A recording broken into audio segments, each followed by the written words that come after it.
Hi, welcome to study IQ. Study IQ में आपका बहुत बहुत स्वागत है। मेरा नाम है राकेश गवालरे और आज के इस वीडियो में हम लोग देखने वाले हैं सीजीपीएससी 2020 का जो प्रीलिम्स पेपर संपन्न हुआ है 14 फरवरी 2021 को, उसके क्वेश्चंस। इसके दो पार्ट्स ऑलरेडी मैं कवर कर चुका हूं, ये उसका तीसरा पार्ट है। तो आइए स्टार्ट करते हैं। पहला क्वेश्चन आपके सामने है, चित्रांगदपुर को किस राजवंश ने राजधानी बनाया? तो सबसे पहले तो आपको पता होना चाहिए कि ये क्वेश्चन अनुश्रुतिगम्य इतिहास का है। यानी अनुश्रुतिगम्य इतिहास का मतलब होता है एक प्रकार से इसका हमारे पास कोई ऐतिहासिक सबूत या एविडेंस नहीं होता है, उसे कहा जाता है अनुश्रुतिगम्य इतिहास, जो सुना सुनाया होता है। तो आपने सुना होगा महाभारत काल में एक राजा हुए, उनका नाम था क्या? पांडु। और उनके 5 पुत्र हुए थे पांडु के, उनमें से एक पुत्र का नाम है अर्जुन। तो अर्जुन की जो शादी हुई थी यानी विवाह हुआ था, वो किसके साथ हुआ था? चित्रा के साथ हुआ था। ये चित्रा नॉर्थ ईस्टर्न स्टेट्स की एक राजकुमारी थी और इनसे एक पुत्र का जन्म हुआ था, उसका नाम था भब्रुवाहन। भब्रुवाहन। और इसी भब्रुवाहन ने चित्रांगदपुर को अपनी राजधानी बनाया था। तो अगर इनडायरेक्टली देखा जाए तो ये राजवंश कौन सा हुआ? पांडु राजवंश, क्योंकि अर्जुन किसके पुत्र थे? पांडु के। और भब्रुवाहन किसके पुत्र थे? अर्जुन के। तो डेफिनेटली इसकी स्थापना किसने की या राजधानी किसने बनाया? तो इसका आंसर होगा पांडु राजवंश। नेक्स्ट क्वेश्चन देखिए, रतनपुर के किस राजा के कार्यकाल में मराठा सेनापति भास्कर पंत ने आक्रमण किया था? आपको पता होगा मराठा साम्राज्य की स्थापना छत्रपति शिवाजी महाराज ने की थी। बाद में मराठा साम्राज्य बहुत ज़्यादा एक्सपांड होता गया, पूरे भारत में फैलता गया।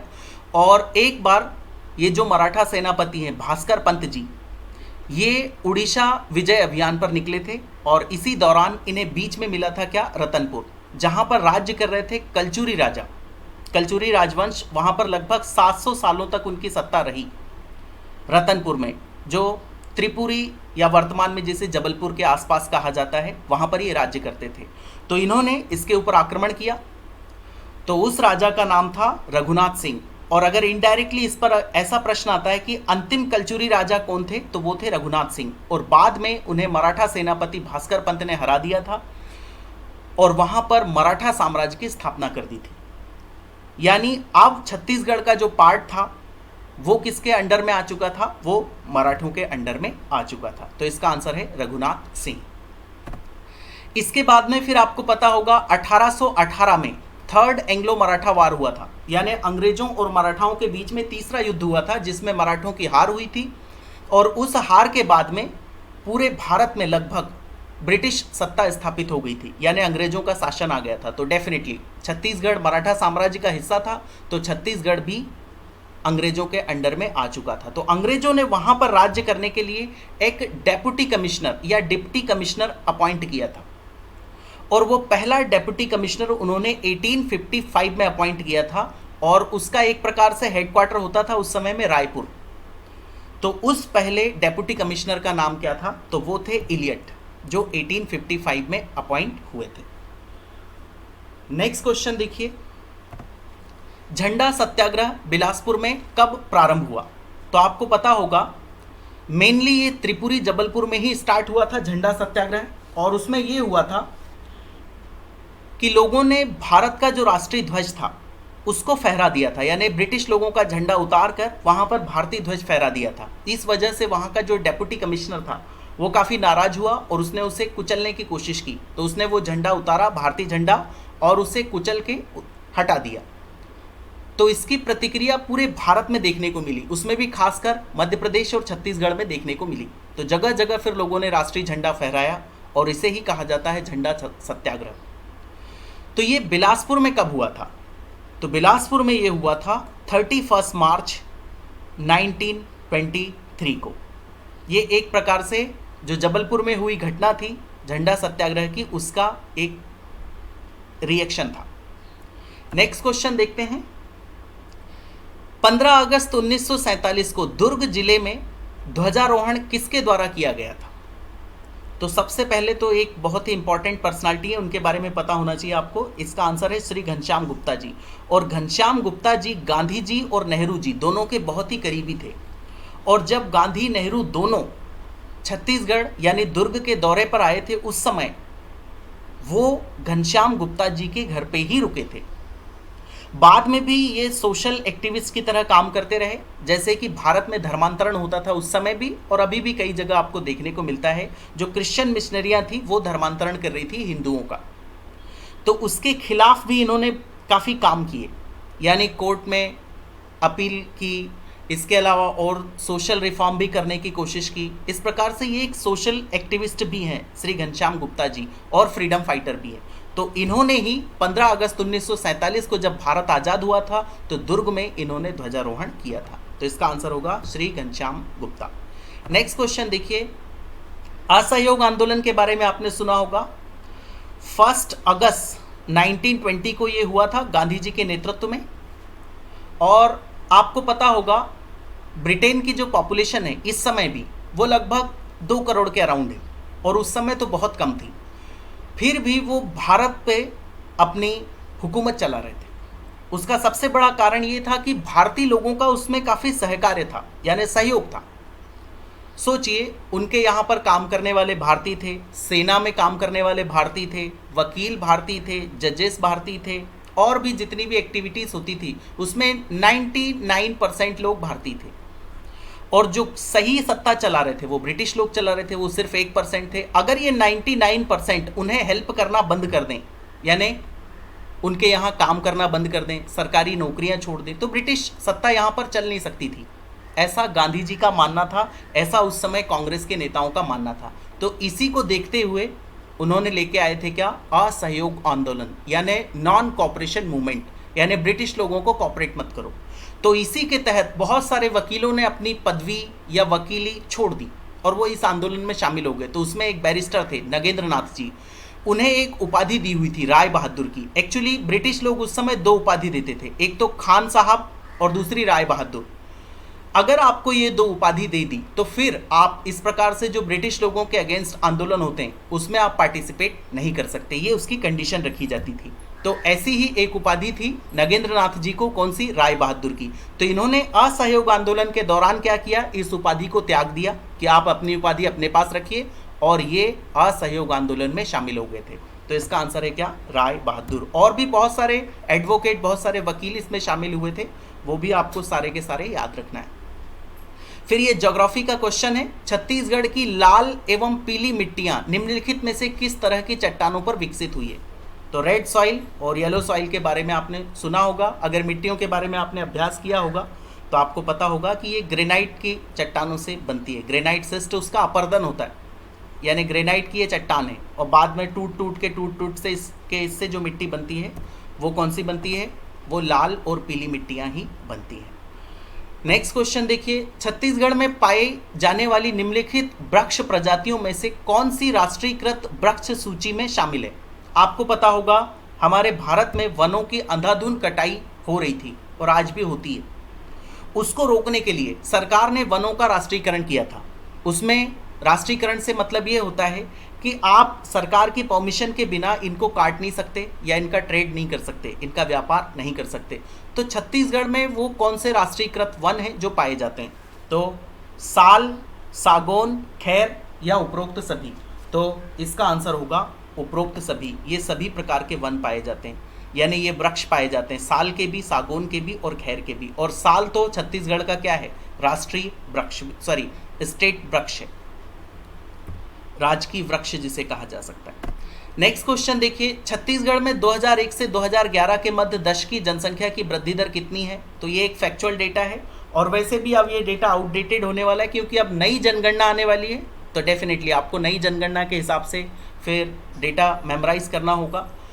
2001 से 2011 के बीच दशक की जनसंख्या वृद्धि दर कितनी रही, तो वो रही 22.59%। फैक्चुअल डेटा है इस, और जनगणना के ऊपर प्रश्न आपको 1 या 2 देखने को मिलेंगे, चाहे कोई सा भी पीएससी एग्जाम हो या व्यापम का हो या और कोई सा एग्जाम हो, जनगणना पे प्रश्न आपको देखने को मिलता ही है। नेक्स्ट क्वेश्चन देखिए, छत्तीसगढ़ की निम्नलिखित मिट्टियों के स्थानीय नाम में से कौन सा सही नहीं है, यानी मिट्टियों के स्थानीय नाम हैं। अगर आपने मिट्टियों की स्टडी की होगी तो डेफिनेटली 2 या 3 क्वेश्चन आपको मिट्टी पर भी देखने को मिलेंगे। तो पीली चिकनी मिट्टी को क्या कहा जाता है? मटासी मिट्टी कहा जाता है, ये करेक्ट है। काली मिट्टी को कन्हार कहा जाता है। कन्हार मतलब क्या होता है? कान्हा से इसको कोरिलेट करते हैं। कान्हा कैसे थे? थोड़े से काले कलर के थे, सांवले से थे, इस वजह से इसे कन्हार भी कहा जाता है। तीसरा, अनुपजाऊ लेटराइट मिट्टी को भाटा कहा जाता है छत्तीसगढ़ में, ये भी करेक्ट है, ये भी करेक्ट है, ये भी करेक्ट है। बट इस प्रकार का कोई नाम कछार हमें छत्तीसगढ़ में स्थानीय नाम देखने को नहीं मिलता है। तो इसका आंसर होगा क्या? कछार। नेक्स्ट क्वेश्चन देखते हैं। फिर ये करंट अफेयर का क्वेश्चन है और ये मैंने कवर भी किया था जब करंट अफेयर के वीडियो में कवर कर रहा था तब। हालांकि अब ये किसी काम का नहीं रहा, अब ये इतिहास हो चुका है। ई पंचायत पुरस्कार 2020 के अंतर्गत पंचायतों के सशक्तिकरण के लिए ICT के उपयोग में छत्तीसगढ़ को पूरे देश में कौन सा स्थान मिला? ICT मीन्स एक प्रकार से इंटरनेट का उपयोग करो और आप कंप्यूटर से उनको कनेक्ट करो, इंफॉर्मेशन टेक्नोलॉजी से उनको ऐड करो पंचायतों को, ताकि लोगों को सुविधा हो, ज़्यादा से ज़्यादा फिजिकल इंटरेक्शन ना हो लोगों के बीच में, यानी ऑफिस में ना जाना पड़े आपको, घर से ही ऑनलाइन काम हो जाए। तो ई पंचायत के क्षेत्र में छत्तीसगढ़ ने काफ़ी अच्छा काम किया है और पूरे भारत में इस पुरस्कार में उसकी जो रैंक है छत्तीसगढ़ की वो दूसरी रैंक है, सेकंड नंबर पर है। नेक्स्ट क्वेश्चन देखिए, निम्नलिखित में से छत्तीसगढ़ का कौन सा कृषि जलवायु क्षेत्र सबसे कम वर्षा प्राप्त करता है? सबसे कम वर्षा। तो अगर मैं मैप बनाऊं तो आई होप आपने ये स्टडी की होगी। ये हमारे छत्तीसगढ़ का मैप है, ऐसा लंबा लंबा सा बनता है हमारा छत्तीसगढ़। और इसके फिजिकल डिविजन्स में अगर आप देखने को जाएंगे तो यहाँ पर आपको दंडकारण्य का पठार मिलेगा, जिसे बस्तर भी कहा जाता है। और ये क्या है? ये है छत्तीसगढ़ का मैदान, इसे कहा जाता है, या महानदी का बेसिक भी कहा जाता है। और ऊपर अगर देखें तो ऊपर आपको इसके 2 पार्ट्स देखने को मिलते हैं, एक पूर्वी बघेलखंड और दूसरा पाट प्रदेश या जसपुर।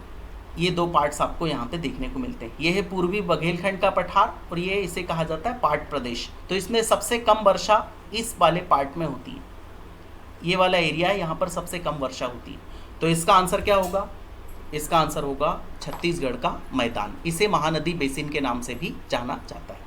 नेक्स्ट क्वेश्चन देखिए, निम्नलिखित वाक्यों को पढ़कर सही उत्तर चिन्हित कीजिए। छत्तीसगढ़ में वर्षा अधिकांशतः दक्षिण पूर्वी मानसूनी हवाओं के द्वारा होती है। तो अगर मैं भारत का मैप बनाऊं, ये है हमारा भारत, नीचे वाला पार्ट बनाया मैंने और यहाँ पर आपको देखने को मिलेगा लगभग छत्तीसगढ़। तो इधर है अरब सागर और यहाँ पर मिलेगा बंगाल की खाड़ी और ये है इंडियन ओशन, ये है श्रीलंका, ये इंडियन ओशन है यानी हिंद महासागर। तो जो हवाएं जाती है इस वाले पार्ट में तो कौन सी जाएंगी? ये अरेबियन सी से हवाएं जाएंगी और मॉइस्चर यहाँ से कंटेन करेंगी। और अगर इस वाले पार्ट में जाएंगी तो इसे कहा जाएगा दक्षिण और ये है पश्चिम। और अगर इधर से हवा गई, हमारा जो छत्तीसगढ़ है वो इधर से समुद्र के पास में ज़्यादा है, तो यहाँ से हवाएं जाती है, तो ये दक्षिण और ये पूर्व होना चाहिए। तो ये बिल्कुल करेक्ट है। तो छत्तीसगढ़ में जो अधिकांशतः वर्षा होती है वो किससे होती है? दक्षिण पूर्वी मानसूनी हवाओं से होती है। दूसरा, छत्तीसगढ़ का अधिकांश भाग समशीतोष्ण जलवायु के अंतर्गत है क्या? ये बिल्कुल गलत है, क्योंकि ये जलवायु कैसी है? उष्ण कटिबंधी जलवायु है हमारे यहाँ की, उष्ण कटिबंधी। काफ़ी यहाँ पर धूप भी पड़ती है, ये आपको देखने को मिलेगी छत्तीसगढ़ में, उष्ण कटिबंधी जलवायु। और तीसरा, छत्तीसगढ़ में तापमान के वितरण को समुद्र की निकटता एवं समुद्र सतह से ऊंचाई मुख्य रूप से प्रभावित करती है। ये सभी जगह होता है, समुद्र सतह से कितनी ऊंचाई है और समुद्र से कितनी निकटता है, उसी हिसाब से टेम्परेचर डिसाइड होता है। जैसे समुद्र के किनारे पर है तो वहाँ पर टेम्परेचर थोड़ा सा कम होता है बट ह्यूमिडिटी ज़्यादा होती है। तो इसमें ये फैक्ट करेक्ट है, ये गलत है और ये करेक्ट है, यानी फर्स्ट और थर्ड करेक्ट है, बाकी का गलत है। केवल 1 और 3 सही है, दूसरा गलत है, क्योंकि समशीतोष्ण जलवायु यहाँ की नहीं है, यहाँ की उष्ण कटिबंधी जलवायु है। फिर हम बात करें किन 2 वर्षों में छत्तीसगढ़ राज्य की कृषि उत्पादन की वृद्धि दर स्थिर भाव पर ऋणात्मक दर्ज की गई थी। ऋणात्मक यानी नेगेटिव कृषि वृद्धि दर किन 2 वर्षों में? तो ये फैक्चुअल डेटा है और अब ये इतिहास हो चुका है, बट आपको पता होना चाहिए 2015-16 और 2017-18 में ऋणात्मक कृषि वृद्धि दर दर्ज की गई थी छत्तीसगढ़ की। फैक्चुअल डेटा है, इसमें एक्सप्लेनेशन ज़्यादा कुछ नहीं है। फिर हम बात करें तो हमारे छत्तीसगढ़ में 6 वन व्रत आपको देखने को मिलते हैं और वो वन व्रत काफ़ी इंपॉर्टेंट हैं।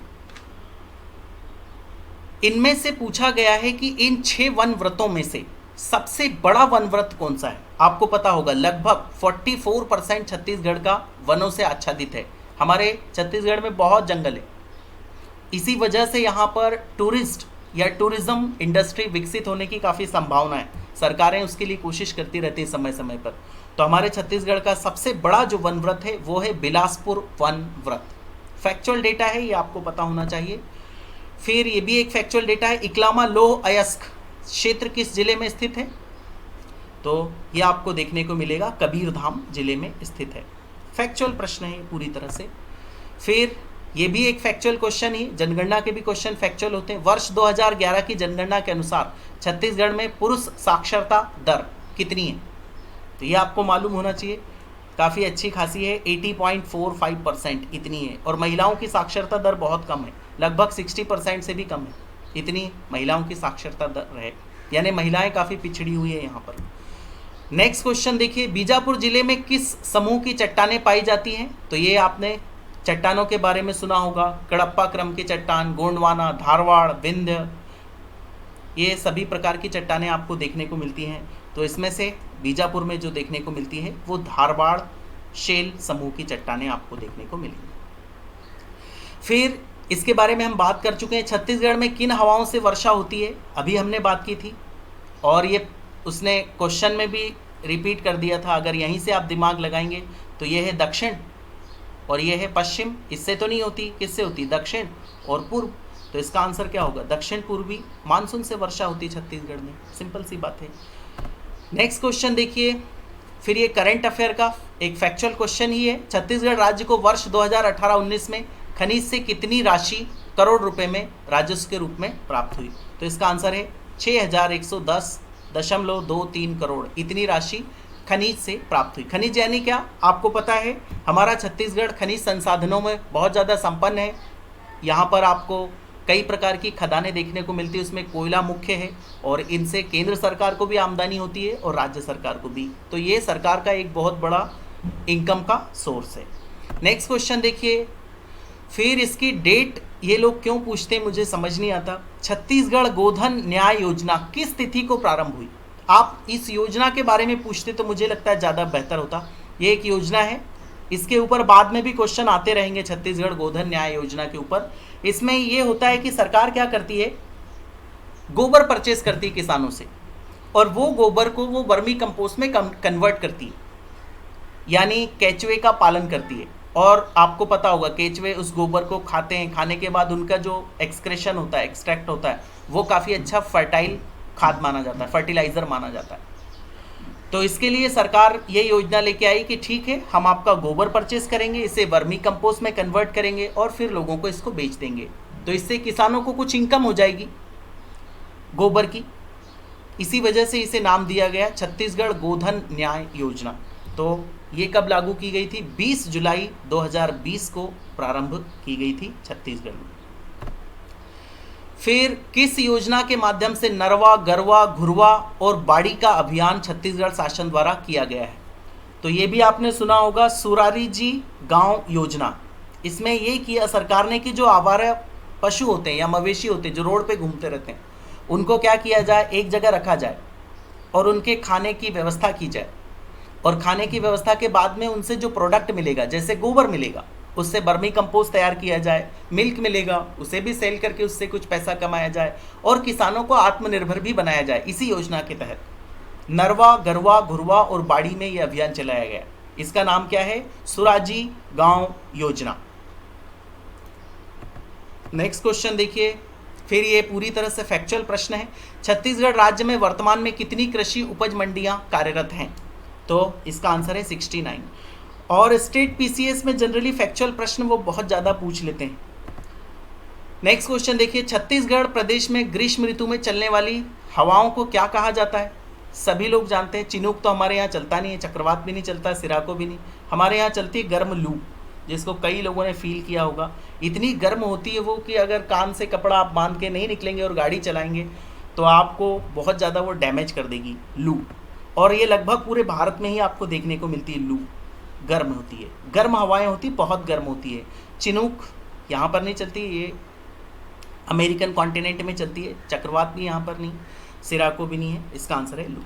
नेक्स्ट क्वेश्चन देखिए, कुरुसपाल शिलालेख के किस राजा के बारे में जानकारी मिलती है? तो कुरुसपाल की दूसरी पत्नी थी, उन्होंने ये शिलालेख बनाया था। सॉरी, सोमेश्वर प्रथम की दूसरी पत्नी थी, उन्होंने ये शिलालेख बनाया था और उसमें सोमेश्वर प्रथम का नाम आया था। ये नारायणपुर जिले के आसपास या नारायणपाल के आसपास आपको देखने को मिलता है। तो इसका आंसर है सोमेश्वर प्रथम। So this is the end of the video. बहुत बहुत धन्यवाद। जय हिंद।